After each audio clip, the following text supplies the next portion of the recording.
Across Asia, factories are closing, flagship airlines are cutting routes, and people are lining up for hours to buy cooking gas. South Korea's government called on people to take shorter showers and avoid charging phones at night. In Thailand, the government ordered workers to take the stairs and turn down their air conditioning. Sri Lanka declared Wednesdays a public holiday, forcing shops, schools, and factories to shut their doors. In Laos, around 40% of gas stations are closed. On March 24th, Philippine President Ferdinand Marcos Jr.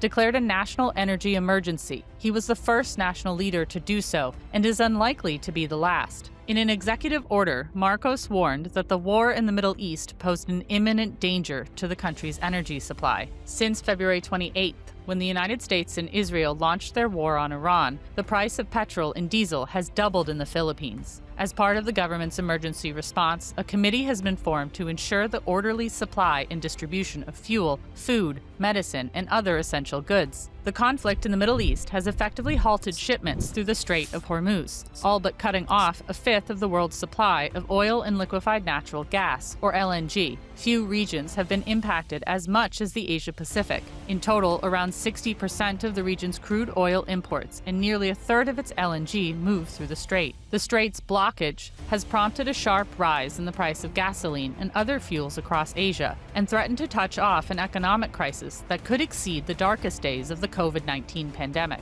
In time, the pain of elevated energy prices will spread to nearly every sector of Asia's economies. The near closure of the strait has halted more than just the movement of energy. The Gulf is also a key source of fertilizers, and it's prime planting season for much of the Asia-Pacific. The delayed delivery of fertilizer at this critical time could threaten a food security crisis later in the year. If the war in the Middle East lasts long enough, the economic crisis it has touched off could spiral into social and political unrest in the Asia-Pacific. But the crisis isn't hitting all countries evenly. Today on the Diplomat Asia, we're looking at which countries are best positioned to weather the storm and which are most vulnerable.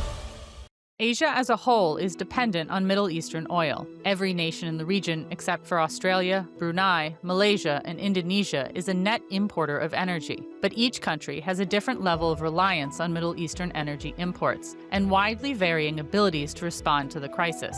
Exposure alone offers a limited guide as to where the suffering will cut most deeply. Japan is one of the Asian nations most reliant on Middle Eastern oil, with 95% of its supply coming from the region. But it is in a relatively good position to weather the crisis due to its abundant reserves, which are sufficient for about 254 days of consumption. South Korea is in a similar position, importing 69% of its oil from the Gulf, while holding oil reserves equivalent to 208 days. Nuclear energy also helps keep South Korea's electric grid running. Around one-third of South Korea's electricity comes from nuclear power plants. Singapore and China are also relatively well off. Both are dependent on Gulf energy, but boast large reserves and considerable state and fiscal capacity to weather a rough patch. Of course, no country is completely immune from the ongoing energy shock, but some are better positioned than others. Let's hear from Josh Kurlansik of the Council on Foreign Relations. No one is completely insulated except for Brunei and Malaysia to a large extent because they are significant oil producers and exporters. But Japan is somewhat insulated because they had already, following the oil shocks of the early 70s, decided to create a very large petroleum reserve, so they have the third largest in the world. China is somewhat insulated because they also have a fairly large reserve, which they topped up before the war, and they also have a significant amount of renewables. South Korea is somewhat insulated because they are one of the biggest producers of nuclear power in the world. India is not insulated because they have such a large population that's reliant on fuel subsidies, but they do have significant access to Russian oil. The nations most vulnerable to a prolonged crisis are those with relatively high exposure to Middle Eastern energy and limited fiscal capacity to absorb the sudden shock dealt by the breakout of the war. And there's one more factor to consider: a country's political stability before the Israeli-US bombings of Iran began. Here are the countries where the warning signs are flashing the brightest. President Marcos's declaration of a national energy emergency reflected the Philippines' almost total dependence on oil from the Middle East. 95% of its total oil comes from the region. Since the beginning of the war, the Philippines has experienced the sharpest rises in fuel prices of any nation in the world. The price for a full tank of diesel for one of the country's famous jeepneys has more than doubled, from around $11 to over $25. Petrol prices have doubled as well. In response, the government has increased coal power production and okayed the use of dirtier fuels. Government employees have shifted to a 4-day work week, and air conditioning has been capped at 24 degrees Celsius, among other energy-saving measures. For the Philippines, an energy crisis could also be compounded by disruptions to its food supply. The nation is highly dependent on food imports, which make up 15% of its total goods imports, one of the highest rates of any nation in Asia. Food imports are likely to rise in price due to disruptions of fertilizer supplies through the Strait of Hormuz, placing additional pressure on the government budget. Already, social unrest is stirring. On March 27th and 28th, jeepney drivers and other transport workers held a strike, accompanied by protests decrying what they said was a lack of government support amid the crisis. It doesn't help that the country just saw a major corruption scandal, where government officials were accused of pocketing some $440 million intended for flood control projects. Trust in the government to look out for basic public welfare was already low in the Philippines, and now frustrations over economic conditions are rising. The next most vulnerable country is considerably closer geographically to the epicenter of the conflict: Pakistan. In addition to the risk that Pakistan could be sucked into the Iran war thanks to its recent defense treaty with Saudi Arabia, the oil crisis has compounded years of economic woes. Pakistan is the South Asian country most reliant on gas imports from the Middle East, getting nearly all of its supplies from the region. Roughly 80% of Pakistan's crude oil imports pass through the Strait of Hormuz, and the country has petroleum reserves for only 10 to 14 days. Pakistan is at real risk of running out of petrol and diesel reserves. The authorities scrambled to roll out measures to conserve fuel. Schools were shut for 2 weeks starting on March 16th, and university classes were pushed online. Government offices are operating 4 days a week with only 50% staff attendance, except in essential services. Cabinet members have been asked to forego their salaries for 2 months, while lawmakers have been hit with a 25% pay cut. One bright spot is the country's rapid build-out of rooftop solar power systems, which has been enabled by a flood of cheap imports from China. These have provided a cushion against the impacts of the energy crisis. Still, as in the Philippines, the political backdrop suggests the potential for unrest. Pakistan's government is largely subordinate to the armed forces, led by Field Marshal Asim Munir. While Munir has solidified his control over the country, buoyed in part by a brief conflict with India in May 2025, he did so via repression.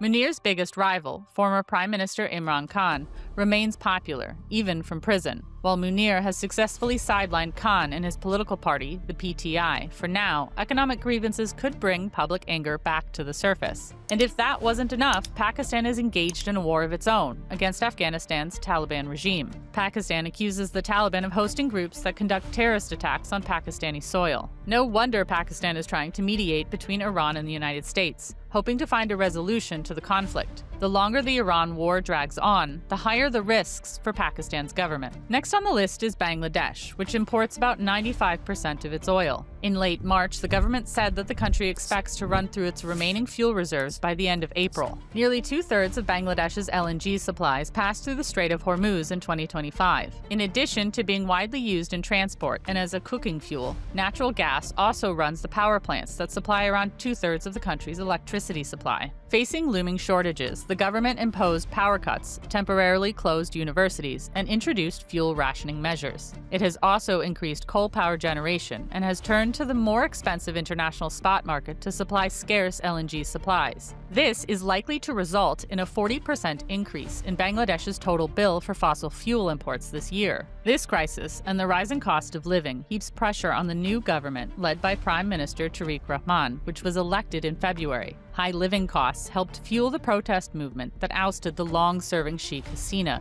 in 2024. That discontent was crucial in transforming the initial student-led protests against government job quotas into a widespread mass movement with the power to topple the government. Now, the untested Rahman is facing another major economic crisis. It will be difficult to keep the ship steady, much less fulfill the sky-high hopes for reform and improved living conditions that got his Bangladesh Nationalist Party elected. The next country is less most dependent on Middle Eastern oil, Indonesia only imports around 25% of its crude oil from the Gulf. But it is fiscally vulnerable, with the government maintaining a generous subsidy that absorbs around 30 to 40% of the price of petrol and diesel for consumers. This puts the government in a difficult position. Maintaining the subsidy in the face of rising global oil prices will rapidly drain the national budget. This could push it past the legally mandated fiscal deficit ceiling of 3% of GDP, which is a key to maintaining investor confidence in the Indonesian economy. On the other hand, cutting the subsidy would risk a serious political backlash in a nation with a long history of cost of living protests. The final alternative is that the government will be forced to make cuts to President Prabowo Subianto's expensive social spending plans, including his multi-billion-dollar free meals program. And Prabowo has another reason to be nervous. The economic fallout from the Asian financial crisis back in 1998 sparked mass protests that finally drove the longtime dictator Suharto from power.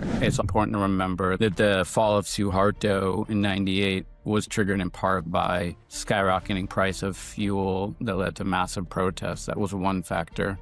So the possibility for significant political unrest is high. Prabowo, Suharto's former son-in-law and longtime protege, looks up to the iron-fisted leader and has tried to recreate his legacy in Indonesia. But having his government fall to economically motivated protests is not the part of Suharto's legacy that Prabowo wants to recreate. Elsewhere in Asia, the Middle East conflict dovetails with ongoing, more local conflicts. In military-ruled Myanmar, the Iran war has compounded the economic effects of the civil war that has been raging since the military coup of February 2021.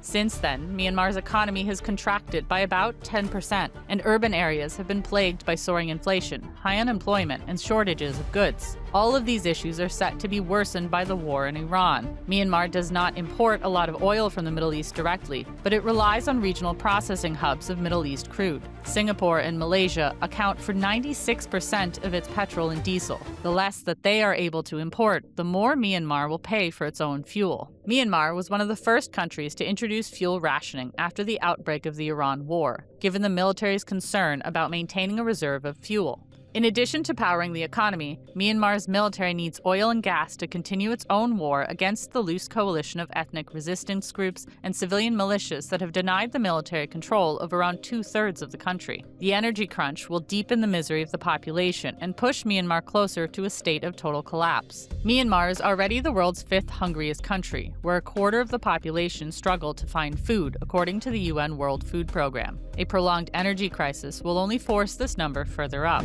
And then there's Sri Lanka, still climbing out of its own political and financial crises. Sri Lanka has been hit hard by the present Iran crisis. It imports more than 90% of its crude oil and around 40% of its refined petroleum from Middle Eastern nations. This has already produced fuel shortages. In scenes reminiscent of the economic crisis in 2022, motorists have lined up for hours to fill their vehicles with petrol. In response, the government shifted to a 4-day work week and reintroduced a fuel rationing mechanism first implemented during the economic crisis. It has also hiked the price of petrol and diesel in order to stave off panic buying. The government warned that prolonged conflicts in the Middle East could disrupt Sri Lanka's efforts to recover from the 2022 crisis, when the country effectively ran out of foreign exchange reserves and defaulted on its foreign debt. However, Sri Lanka has more of a cushion against political unrest than some other countries in the region. The current government, headed by President Anura Kumara Dissanayake, is immensely popular. Most Sri Lankans believe AKD, as the president is widely known, is finally turning the page on the corrupt, patronage-driven politics of the past. He enjoys a 65% approval rating, something that hasn't changed much since his landslide election victory in September 2024. Around the same percentage of Sri Lankans believed AKD was improving the economy, at least according to a poll in early February 2026, before the Israel-US strikes on Iran. That goodwill will buy some time for the Sri Lankan government to ride out the crisis. But if Sri Lankans continue to feel the economic pain 6 months or a year from now, support for AKD's government might start to wear thin. Of Asia's more developed nations, Thailand finds itself in the trickiest position. Its stagnant economy is highly vulnerable to the disruption of Middle Eastern oil supplies. The country currently imports around 58% of its crude oil from the Gulf, and its net oil imports are also equivalent to 4.7% of GDP, the highest share in Southeast Asia. After the outbreak of the Iran war, Thailand's government banned fuel exports in order to conserve its own supply. Nonetheless, the country has seen long queues at petrol stations where pumps have run dry. Thai fishing fleets have been stuck at dock, while farmers have struggled with diesel shortages and fertilizer hoarding. The higher price of jet fuel will also impact the country's tourism industry, which has struggled to recover from the COVID pandemic. For all its wealth, Thailand's economy is not in a good position to absorb the shocks of the unfolding oil crisis. For much of the past decade, it has stagnated, weighed down by levels of household debt that are among the highest in Asia. A protracted cost of living crisis will only worsen the burden on ordinary people.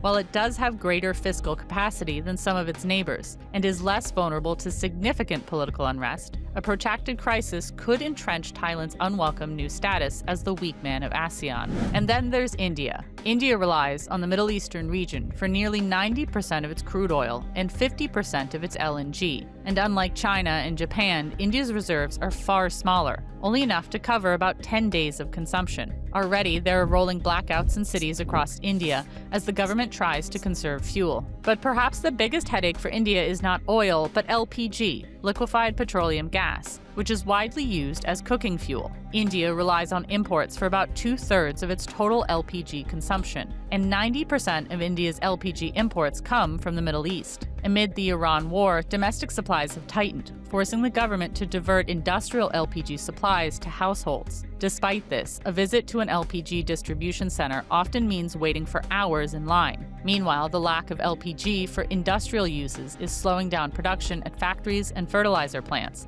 setting the country up for a secondary economic shock. Fewer goods to sell and fewer crops to harvest months down the line. To cushion the blow, India's government slashed excise duties on petrol and diesel and imposed windfall taxes on fuel exports. India also has an ace in the hole, Russian oil. In early 2025, Russia had become India's single largest oil supplier. New Delhi sharply curtailed those purchases in late 2025 after the U.S. hit India with a 25% tariff for allegedly funding Moscow's war in Ukraine. But with Gulf oil in short supply, India is turning back toward Russia. It even has Washington's blessing, in the form of a 30-day waiver to purchase stranded Russian oil. Meanwhile, India's historically friendly relationship with Iran may also help blunt the worst of the possible impacts. India is exploring the resumption of direct oil trade with Iran, and Tehran has granted friendly status to Indian vessels, in theory permitting them safe passage through Hormuz. While these measures provide a temporary buffer, a prolonged closure of the strait remains a systemic risk to India's growth. And even if Hormuz reopens, the damage already done to oil and gas production ensures supply chains will remain snarled for years to come. Given simmering concerns in India about stagnant wage growth and lack of job opportunities, public anger over pocketbook issues could escalate quickly.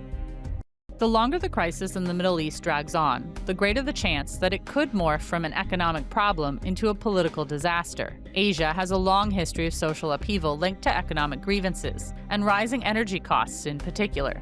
In Indonesia, the protests that brought down Suharto in 1998 were triggered in part by skyrocketing fuel prices. In Myanmar, the Saffron Revolution of 2007 was fueled by hikes in the price of petrol and diesel. The rising cost of living has also played an important role in mobilizing younger populations in the recent uprisings that have brought down governments in Nepal in 2025, Bangladesh in 2024, and Sri Lanka in 2022. Could the Iran energy shock topple yet another Asian government? There's been major protests and riots in Indonesia, India, Pakistan, Bangladesh over higher fuel prices many times in recent years.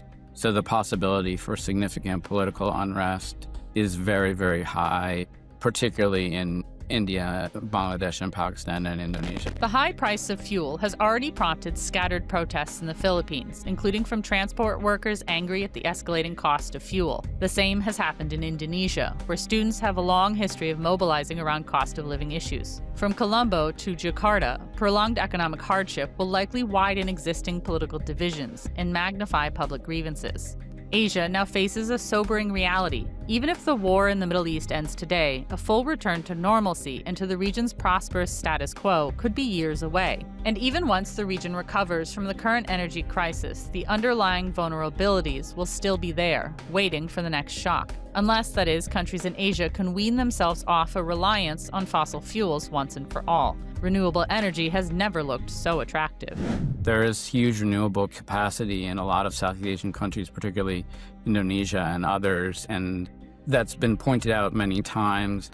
I think a lot of countries other than China had viewed renewables as still very far away and requiring a lot of upfront investment, and now they're going to take it much more seriously, I think, region-wide. Thanks for watching The Diplomat Asia. The unfolding energy crisis and the likely economic crisis to come will hit Southeast Asia pretty hard, with 6 of the region's 11 nations making a concerted effort to carve out a role for themselves in the semiconductor industry. This couldn't have come at a worse time. To learn more, check out our video on the semiconductor race in Southeast Asia.